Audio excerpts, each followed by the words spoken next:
morning again. Welcome. My presentation is called and focused on fostering connectedness and also nurturing a love for learning. And during this time of remote learning, remote teaching, distance learning, whatever it is that you've been calling it, or I've noticed the change in what it is being called. Whatever it is, we know that we're not in where we want to be. We're not in our classrooms. We're not with our students.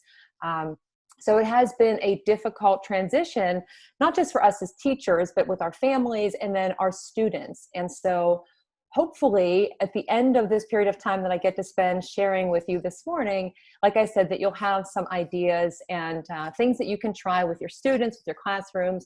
And it really doesn't matter what your role is in education. If you're a teacher, if you're an administrator, tech coach, media specialist, you name it, all of the different roles that we have, there is something here for everybody to use. So the tool that I'm going to talk about primarily today is Buncee, and that is what my presentation has been created with.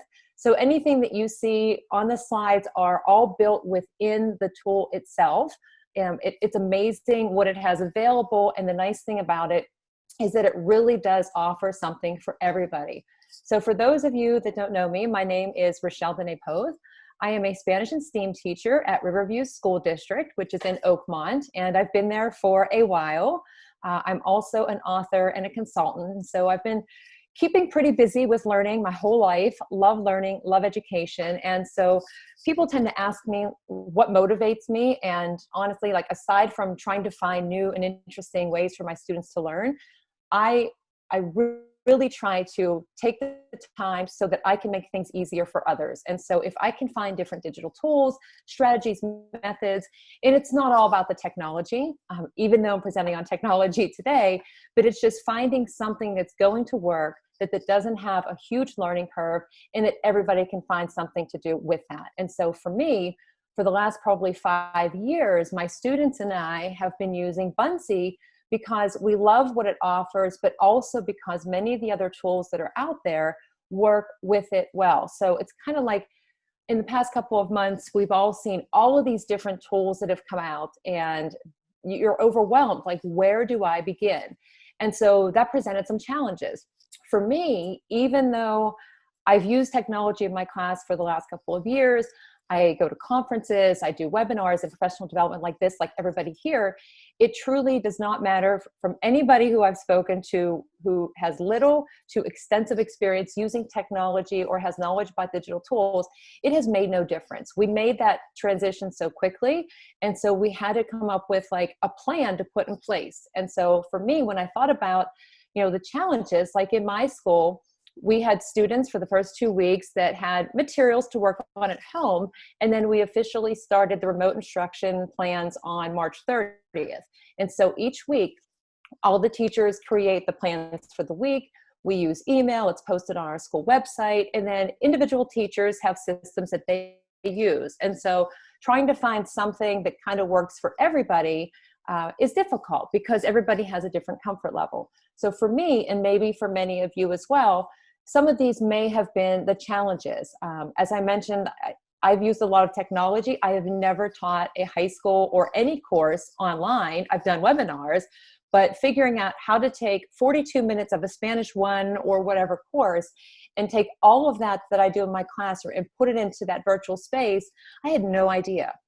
Going through all of the options, again, wanting to use everything that I had and fit it into that space. Being able to connect with my students was an issue.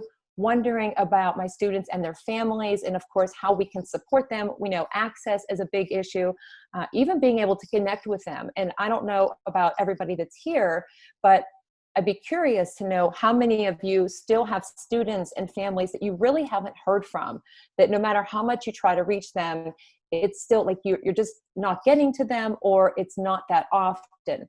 And so finding ways to support them, and of course, throughout this whole time, creating these authentic learning opportunities. So these were just some of the things kind of going around in my mind as I started this. And for my school, thinking about where do we begin? When it first started, like I said, using different tools, it's not about the tool itself. People often say, well, what do you recommend? I like to go with tools that make it easy for everybody to get started, that offer a lot of possibilities, that interact and integrate with other tools that many of us may already be using, and that can be used by anybody. And so, like I mentioned, Buncee I've used for about 5 years. And as you can see on the slide, if you recognize any of those icons that are there, those are some of the tools that interact with it already. And so if you are a school or a teacher that uses Microsoft Teams, Google Classroom, or you've used things like Flipgrid or Wakelet, those all interact with Buncee now. Over the past 2 months since all of this remote learning started, there have been a lot of changes made between these different tools. Like, it's amazing how they kind of talk to one another. And so if you add on one, like, that's really all you have to do. One, maybe two tools that can do pretty much everything that you could do in your physical classroom space. Of course, we're missing out on those personal interactions, which, like, that's the biggest thing for me. And I will tell you that I use Zoom for my class meetings, which are not mandatory, of course, but I do encourage my students to join in. I have them set up for 2 days per week for each of the classes. And I've seen a lot of the same students come every single week. And when I've taken time to give a form like the Google form, or do some other type of a quick survey and get feedback from them, I'm finding like they really like that interaction. They like that opportunity to get together, to hear each other's voices. And so I've noticed that over the past 6 weeks, I've really started to change a lot of the methods that I started with. At first, I was all about like, how can I do everything I was doing in my classroom space? Now I've kind of made a transition. Another thing that I would mention is when it started, because I've used some of these different tools, I set up some webinars for teachers in my school district and some other local schools, just offering them out there because I thought it would make it easier for people to get started with. And I love doing that. And so I do offer them throughout the week as well. But it's been amazing to see so many different teachers who at first, including myself, were overwhelmed or frustrated with like, I don't know how to do like this activity, or I want my students to hear me read to them, or I wish I could do a video, or how can I teach a lesson? And be able to say to them, I have a tool for you. It's Buncee, or I have a tool for you and it's something else. Like finding that one tool that can do so many things has made a huge difference. And so you might be wondering, if you've never seen Buncee before, what exactly is Buncee? It is kind of a one-stop shop, is what I'd like to call it. It is a multimedia creation tool that really does enable you to do so many things in one space. And the examples that I'll share with you, of course, in the time that I have, never enough time, but on Tuesdays at 4 o'clock, I do my own webinar that I started initially for my school, and then it kind of branched out there, but it's available. So if you are interested in learning more, I'd be happy to follow up with you.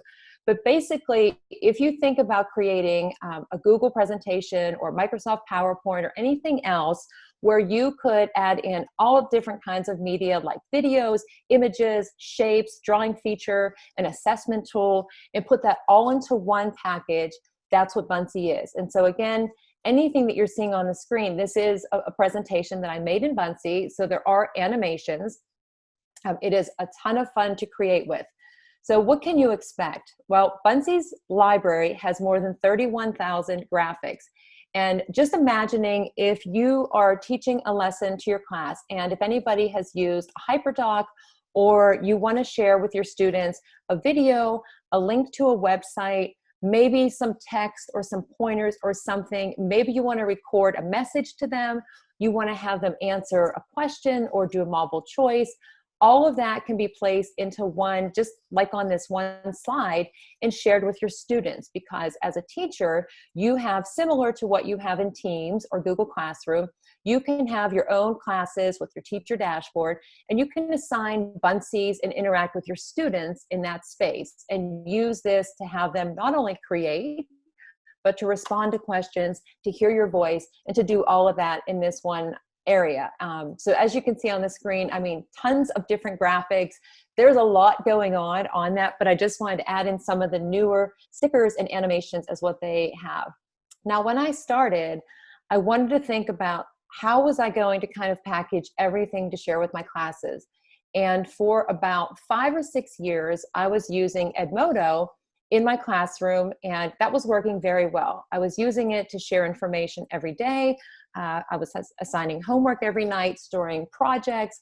We used it to connect with students in Argentina and Spain. So it was a really great space. But over the past 2 years, I kind of got away from that because I didn't need it as often. And so now whenever we closed, it presented a little bit of a new challenge for me. So I thought, what can I do to send my students a message, to have them not have to go to all of these different spaces? Because in my Spanish classes, Spanish 1 through 4, and I teach a STEAM course, I do use a lot of different materials. I also had students who didn't have their books at home, any of the other readers or anything. And of course, there are some that don't necessarily have, devices that may be able to, that they can use to access some of these tools. So I tried to wrap my head around, like, what can I create? It could be like one space, or maybe it's 3 spaces, but all stored within one place that they can go back to. But for me, the biggest thing was to be able to talk to them and explain, like, this is what it was going to look like. And so this is a Buncee that I made, one slide that I shared with them, that if that was the only thing that they kept bookmarked or favorited or whatever it is on their device, they would be able to find everything that they needed for class for however long we were closed. And of course, in that first week, who knew necessarily that we would be closed for the rest of this year? And so just on this, as an example, the remote learning is a template, it's a background. I had a presentation that I created that gave my students an overview of, like, this is what to expect in our virtual learning experience, essentially because we were using Zoom, and that wasn't something that most students had ever done before. And again, I had not done that with my high school classes ever, except I think for maybe 2 or 3 times years ago to hold a meeting, but not to teach a class. So I linked that in there for them. I created a few reminders. To get their assignments, I made a Google form, which is hyperlinked in this Buncee that I shared. And then I created a Padlet. And if anybody has ever used Padlet, it's kind of like a big bulletin board. Wakelet is similar. I chose Padlet because it has columns. And then I recorded a video that just basically greeted them, explained to them how we were going to go through our first week or 2 of remote learning. And then I shared that with them. And so this one is, a copy I just inserted in here. But if students just kept that one Buncee, they would be able to find everything they needed for the rest of the class, however long we were out of school. So that's one example. Checking in with students. So one other thing, because of the surveys that I did, and even when my students join in our Zoom meetings, you can have polls. And sometimes I'll use those, or sometimes I have a Google form that checks in with them. But I don't have every single student joining in. And so I try to create some things where it's actually me talking to them instead of them having a form. So you can use this if you are an elementary teacher, high school teacher, anybody, administrator that wants to share a message in a different way that's not an email, because it's different, obviously, when we have the written text versus being able to hear somebody's voice and see them. That's the biggest thing that's missing, is that human interaction. And technology, it doesn't matter how great it is. I mean, right now it's great because we can see each other, we can talk. It helps us to not feel so isolated, but being able to, talk to our students or to our colleagues or friends and family and put that right into something and just let them know that, like, we're thinking about them, or just checking in. And that power of voice I keep coming back to make those connections is so important. Okay, beyond the couple of weeks here that initially with remote learning and then looking long term, when I choose a tool and why I chose Buncee was I had a couple of goals. I know with our students now, we want them to obviously learn the content area that we're teaching, but as a Spanish teacher, I'm realistic. How many times I've heard over the years at conferences and from students that say, oh, I had 4 years of French or Spanish and I only remember a few words. And giving them other opportunities to not only learn the language, but to build on their skills. And so for me, a big goal that I started to focus on more a few years ago, and I wish I had done it sooner, but there's a lot of things that I wish I would have changed from my early years of teaching. But the saying, when we know better, we do better. And so I started to try to do better, and I wanted to connect my students globally. And as I had mentioned, Edmodo was a way that I reached out to some Spanish teachers to see if anybody wanted to kind of join our classes. I also connected with the world languages community, and I found a teacher in Argentina and one in Spain whose students were in our same age range and were interested in joining in like project-based learning with my students here. And so the biggest thing was, how can I help them to learn like what's going on in the world? How can I help them to connect with more authentic and meaningful learning experiences? And so we started with the project-based learning. And when we did that, some amazing things happened. My students who had been using different tools, Buncee was one of them. We started with Edmodo. We then used Flipgrid, which is also great for voice and video to be able to see each other. But our students created Buncees to share, to say like, hey, this is what life is like here in the United States. And they sent them to those other students. Those other students then created Buncees to send back to mine to say, this is what it's like to live in Argentina, or this is what families are like in Spain. And so there was this exchange of information, but there was also this learning community that formed. And so for all of us that talk about being part of a PLN, I know, again, I'll say, and I always say about myself, like I spent so many years of teaching in isolation, and I wish I would have known the power of having that community, especially now. We see how important it is that we have that support, but it's something we also need to model for our students. And so setting this up for them led them to have these more meaningful learning experiences that many of the students even said, like, I can't believe how much I learned because I was able to connect with those students directly. Another goal for me was helping them, besides building language learning skills, to become more confident. And it's tough when you learn a language, when you're learning anything. We don't always excel. Sometimes we struggle, and not that struggling is bad, because that's how we learn. But I wanted ways for them to just build other skills in the process. And what I found is when I've given them projects to do with Buncee, or when I've given them projects or assignments to do and said, I don't really care what you create, a lot of times they've come back and they've used Buncee because they can find what they're interested in. They have fun creating with it. They retain the content more because they're attaching the meaning to what they're creating, and because they can use video, record themselves speaking, and it's just a more comfortable space to do that in. And so that's one thing that I really like to see. And when the students have created, whether it's been for Spanish or my 8th grade students in their STEAM class, creating just to express who they are. Being able to look at what they've created. And for me as a teacher, it makes me curious. I want to know, like, why did you put that? Or horses. Oh, I didn't know you were interested in horses. And it starts conversations. And so in the process of all of this, we also have that benefit that we're building those relationships that are so important as well. And so when we use these different tools, especially now, when we're not in that same space as our students and we can't necessarily connect with them every single day, I know for me, I miss those interactions, standing outside the door of my classroom and even a quick hello to somebody, and not even the students in my class all the time. It's all students. I'm really missing those interactions. So having this space where students can create, even now, they can share what they're experiencing, what they're doing that's different, show their learning in a different way. And it helps us to have a conversation, because then there's obviously tools that we can use to follow up. A third goal for me when I was using Buncee, and that continues now, is that whole cultural awareness. And so my students who are doing project-based learning have used it and are using it to create and learn about other places. And so some of them now are studying about Spain, others are looking at Central America, and then they're using Buncee to create whatever their end product is and share that with their peers. And I'll show you the way that they do that. But the biggest way is that they created a Buncee and they shared it with those students in Argentina and Spain. And so if I say this to you, think about what you are teaching now in your classes. What is something that you could have your students create using Buncee that could explain what they've been doing, maybe a book that they've read, a lesson they've learned. Maybe you're doing something like project-based learning, Genius Hour. It's a different way. And I have a lot of students, and myself, I'm the same way. I'm a very visual learner.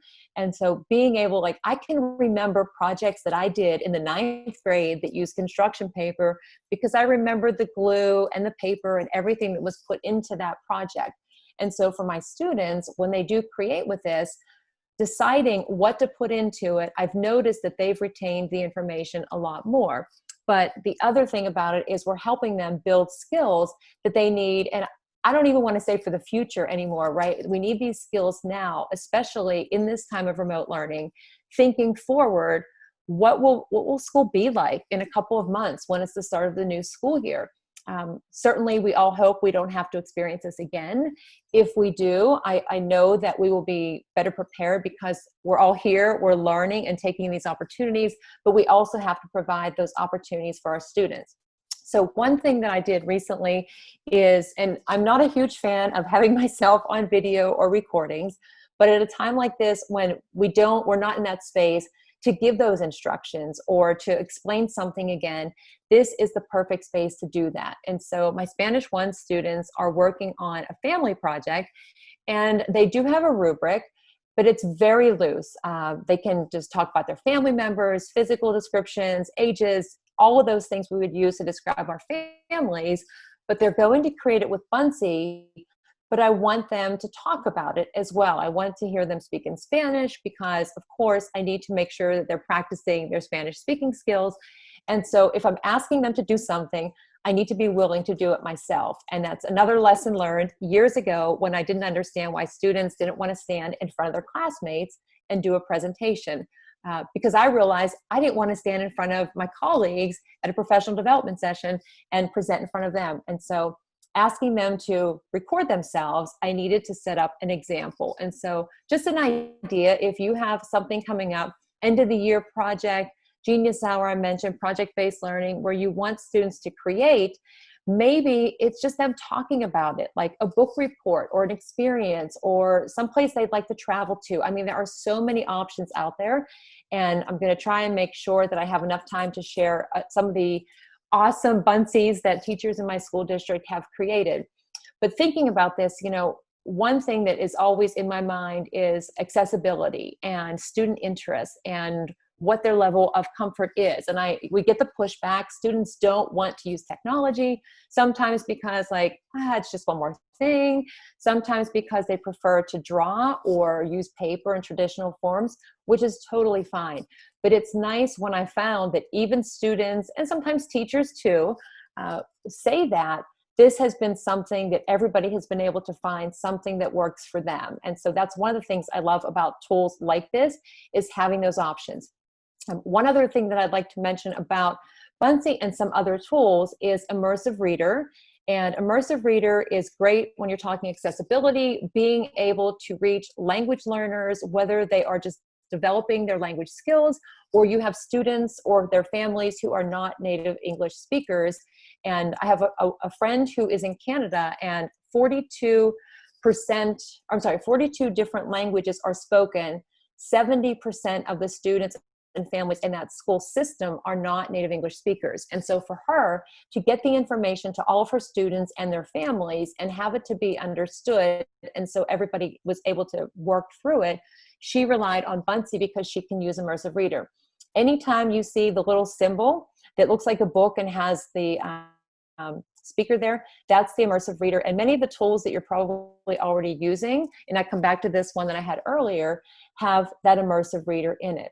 And so looking forward, just some of the ways that this has really made a difference, and other tools, if you pick 1 or 2 or even 3, think about what you were doing in your classroom.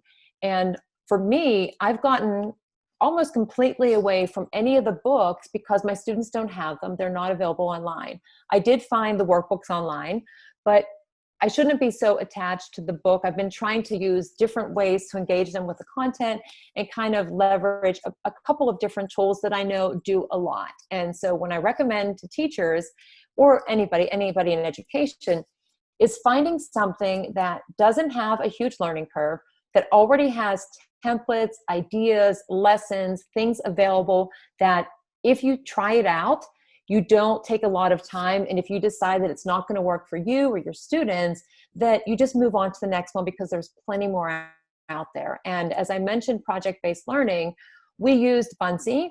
Nearpod is another tool. When people ask me to name one tool, I mostly can't do that. I usually say 2, and the 2 that I say are Buncee and Nearpod, because you can do so much with them. And with Nearpod, the reason that I like Nearpod is because it has the virtual reality. There are other components to it that you can do, that you can use to make it an interactive lesson, whether you're meeting live in class in a synchronous meeting, or if you're doing asynchronous and having student pace. But again, it's a tool that gives you options to start with that you don't have to start from scratch. And also Flipgrid. And I'll pause there for 1 second. And so a couple interesting and exciting things have happened over definitely the last week, but over the last few months. And for those of you who are in schools that are Microsoft or Google, having tools where students can create is awesome. And having it, be, I'll say the word seamless, but sometimes that's kind of like, oh, don't say the word seamless. But Microsoft Teams just last Monday, it was announced with Buncee and Microsoft Teams, you can now launch a Microsoft Teams meeting from within Buncee. Also, if you're Microsoft Teams, there's an app, you can send the messages, and they both have the immersive reader. And so this is something that I can share that if you wanted to check out more about it. So if you're looking for this all-inclusive where students can have access to materials for your class, you can have lessons, you can do quizzes, you can have everything that they need, but you also want something for them to create with besides traditional Microsoft tools. Buncee is right there, and it's easy to create a lot of different presentations, family announcements, news, anything that you possibly want, you can share that. So that was the Buncee Teams highlight, is now you can launch the meeting directly from or schedule a meeting, and it would go to your students. And so then they could join in, you can share a Buncee. Other tools, Flipgrid, if you've ever used and you want your students or you to do like a read aloud, or you want to hear your students' thoughts on something. It's one thing to have them write and send a picture. I mean, it can be handwritten. It doesn't have to be typed. It doesn't have to be anything formal. But sometimes it's just nice to hear each other's voices and to be able to give them that feedback, in a conversation, obviously not taking place at the exact same time, but having that. And so if you do use Flipgrid, or if you do use Wakelet, Buncee's embed right into Wakelet.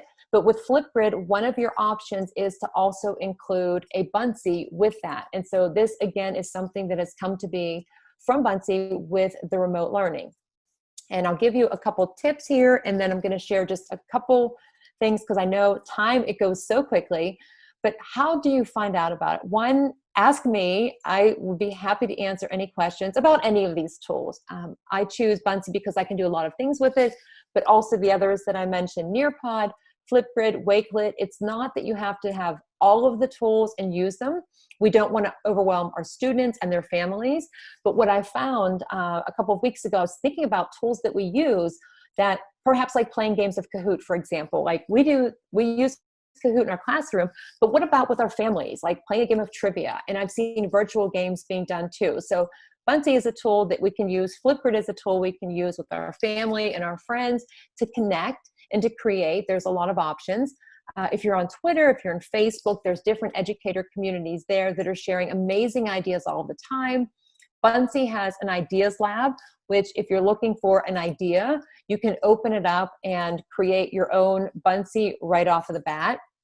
And again, I'll leave that on there for about 10 seconds. If you want to connect with me on Twitter, it's rdene915. But I did want to show you quickly two more things before time for questions, to be mindful of everybody's time. But everything that you had seen in this presentation was all Buncee. The only image that would have been uploaded, and if you upload any images, it stores it in your own personal library. If you want to share the Buncee, you can share it with a code.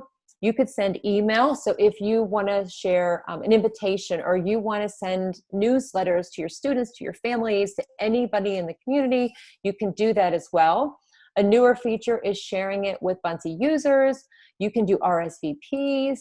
Of course, socially, we have the Teams and Google Classroom, but the other social media platforms are there. And then you can also download them. And so when we talk about the access, and students who may or may not have access to devices, or they're sharing them, or may not have them at all, there are options that you can print these and give them to students. There's worksheets, there's activities. Any lesson that you would create, you could print that out as well. I know some teachers that have done that, and even using these to print for for your classroom, to have students design posters or flyers for PSAs or anything that you could use. Two last things here. So Buncee, as a teacher, you can have classes, and within your classes, you have access to all of your students. And so if they are creating, if you are giving them assignments, you can always see the Buncees that they've created. I love when I see that they've not only made them for my class of Spanish, but when they've used them in other classes like history. So I know that they appreciate the tool and they're, using it because they find it meaningful as they're learning. So that is one thing very quickly. Buncees that you've created, it's just your dashboard is available. If you have boards, kind of like a Padlet, where students can all put their Buncees on one space, and if you open that board up, you look at it and you can see what everybody has created. There's also a comment feature, so if you want to encourage some like back channel discussion or commenting and have students interacting together, you can do that as well. But I will show you really quickly here. Some of the teachers in my school district created some really amazing Buncees where they put in videos, they added text, they gave instruction, they had documents, handouts, whatever it was that they wanted to share with their students, could have been real pictures, and share that with the children in whatever the grade was and their families. Spelling words, okay, putting in the graphics, giving students instructions, animated, notes to parents. When these were sent to me, I was so excited to see them, and I made sure that I had permission to share these. But it's great. Like, I know we're all missing our students, and to be able to have a space where we can put a picture, or we can record a video, and we can talk to the students, or we can talk to anybody that we want to, it's great. But beyond that, being able to have our students then create their own Buncee that they can talk to us, and having a way to interact. There's a woman that I know who teaches, I believe in Florida, and she did a read aloud, and she recorded herself reading, because that's one thing she was missing with her students, was being able to read to them in class. And every Monday she sends them different activities and has a welcome message. And so using all of the beautiful, like the graphics, but using the features of this and having that one space where students can go to and families are comfortable with, because everything is housed within this. So those are just a few quick examples. One other that I will show you is one of our junior high school teachers did a math lesson and was teaching, this is the first one that she had done, how to complete circumference. So she recorded the video, she added some text, told students what to do, and then they could enter it on Teams. And so now, because we have this integration with Microsoft Teams and Buncee, or with Google Classroom, these are things that you can do. So you can go beyond that team space and add in extra lessons or a video or any type of interaction that you want using the tool. And so again, it's not about the tool itself, because we can have all of the tools out there, but it's finding something that gets you as close to doing what you would like to be doing in the classroom as you possibly can. And of course, there's no substitute for that time together in that space, but being able to leverage some of these options and have conversations and interactions and just see how the students are doing definitely can help at a time like this. And it's something worth investing some time in to set up for the future. And so if you have questions, I am available. I'd be happy to share examples with you.